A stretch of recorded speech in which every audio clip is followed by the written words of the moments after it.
Are you the kind of player who shoots first and asks questions later? Then this is the build for you. This is Sariel the Endless, and what you're watching is a storm of thorns falling on everything in the room. He fights at range, and he does it from behind a wall of needles. But the part that makes him broken is what happens to you while that is going on. Built like this, he barely takes damage at all. I am walking the full skill tree first, then the weapon and every tarstone I have equipped. So how does he actually work?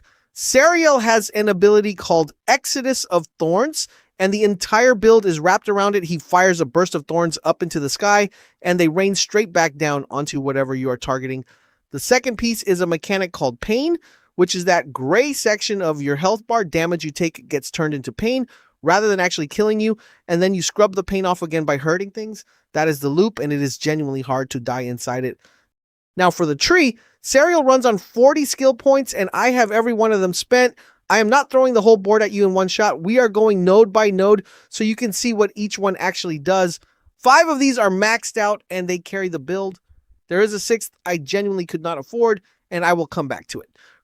Growth is the first thing you max, and every level improves Exodus of Thorns directly. The first 2 tiers push your expelled thorns to 20% and then 40% more damage. Good, but the 3rd tier is the one that matters. Your thorns start inflicting 4 perforation stacks on whatever they land in. That is what turns the thorns from a bit of chip damage into the thing your whole kit is built on. Thornfall is the node that decides how big the storm is. The card describes it perfectly. Sariel releases a burst of thorns into the sky, which then rain down upon the current target. The first 2 tiers take each thorn from 5 to 8 splash damage on impact. The last 2 are the good ones, because they raise the count from 22 thorns to 25. More thorns landing means more perforation going on. Synthesis is the quiet one that makes the build actually flow. Every level makes Sariel's thorns regrow faster. It starts at 10% and then 20%. At max, it is a full 40% faster. That number is your uptime, and uptime is the whole thing here. Every other node in this tree assumes the thorns are available. Without synthesis, you spend half the fight stood there waiting to fire again. Frailty is where he stops dying, and you need to read this one carefully. When Sariel has no pain on him, incoming damage gets applied as pain instead. It starts at 70% of it, and then 80%. At max, it is the full 100%. So a hit that should take a chunk of your health off instead turns that chunk gray. You have not lost it yet. You have just parked it. Reaper is the other half of that, and it is what gets the health back. Every level mitigates the negative effects of pain. Damaging an enemy cures 25% more pain, then 50% more. And the top tier is the one that matters here, because now ranged damage cures Sariel's pain as well. Put those 2 nodes together, and the loop closes. Damage becomes gray, and your thorns scrub the gray back off from a safe distance. This one is called Entitlement. And I want to be straight with you, it is not in my build. My card says insufficient shell points and none of it is unlocked. What it would do is generate a shockwave whenever Sariel cures all of his pain, inflicting up to 10 trauma stacks. Trauma is break damage over time, so it is not nothing. If you have got the shell points to spare, then this is where I would put them. That is the tree done. 40 points, and every one of them is doing 1 of 2 jobs. Making the thorns hit harder or turning damage you take into something you can wash back off. Before we move on, drop a comment and tell me which shell you are enjoying the most right now. Right, let us get into the gear that ties this together. For the weapon, I am running the Axatana at plus 16. The game calls it an exquisite weapon that once bore the name Dream Thresher. It is one of my favorites in the whole game, and it pairs with him perfectly. It is quick, which matters because Sariel wants to be moving and firing rather than committing to big slow swings, and the heavy attack still hits like a 2-hander when you need it to. The Torpor stone is the one I would level before anything else. It consumes 25 resolve to infuse your weapon with stasis, 4 strikes at level 1, and 8 at level 2. Once it is maxed, the infusion is permanent. Mine is permanent and it changes the whole fight. Stasis slows enemies down to a crawl, so they are stood still while your thorns rain on them. That is the single biggest quality of life upgrade in the build, so get it there early. The Duality stone makes your light attack combo strike twice instead of once. At level 1, that is the first attack only, then the first and second. At max, it covers every attack in the combo, and mine is sitting there. Double the swings means double the stasis going out. It also means you are curing pain twice as fast when something gets close to you. You could swap this for the Grudge Stone if you prefer guaranteed crits, but I would leave it exactly where it is.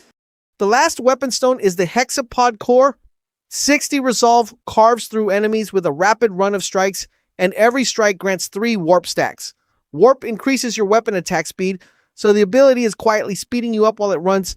The second tier gives the whole ability stagger immunity, which is the part I actually want on a character this squishy, and at max, the cost goes up to 80 resolve, but it continues into a second barrage. It is your answer when something closes the gap.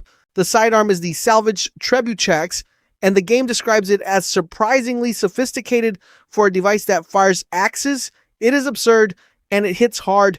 Mine is only at plus 12, and I want it maxed because I think it melts bosses once it is there.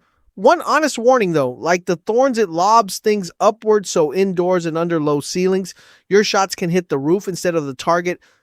The Fusillade stone is the one to level first on the sidearm, sit at 80 resolve or higher, and it unleashes a flurry of consecutive shots. The first 2 tiers give each shot 20 and then 35% critical chance. The top tier is the payoff because each shot then deals 100% critical damage. That is your boss killer, and mine is maxed. The Monarch's Vestige does for the sidearm what Torpor does for the weapon. 20 resolve infuses it with Phantom, and that lasts 4 shots at first, and then 8. At max, the infusion is permanent.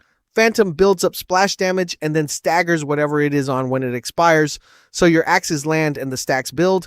The whole thing then detonates into a stagger on its own. The last sidearm stone is the Squall stone, and this one is a bit situational. Your projectiles spin in place for a while after they hit their target.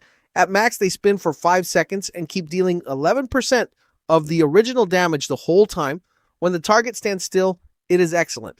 When it walks away, you get nothing, so be honest with yourself about how you fight. Now the character stones, the Auspicious stone improves melee critical chance. It runs 10%, then 15, and then 18 at max. Mine is sitting at the top of that. Then the Headsman stone, which is the one I would tell you to level before any of the others on this list.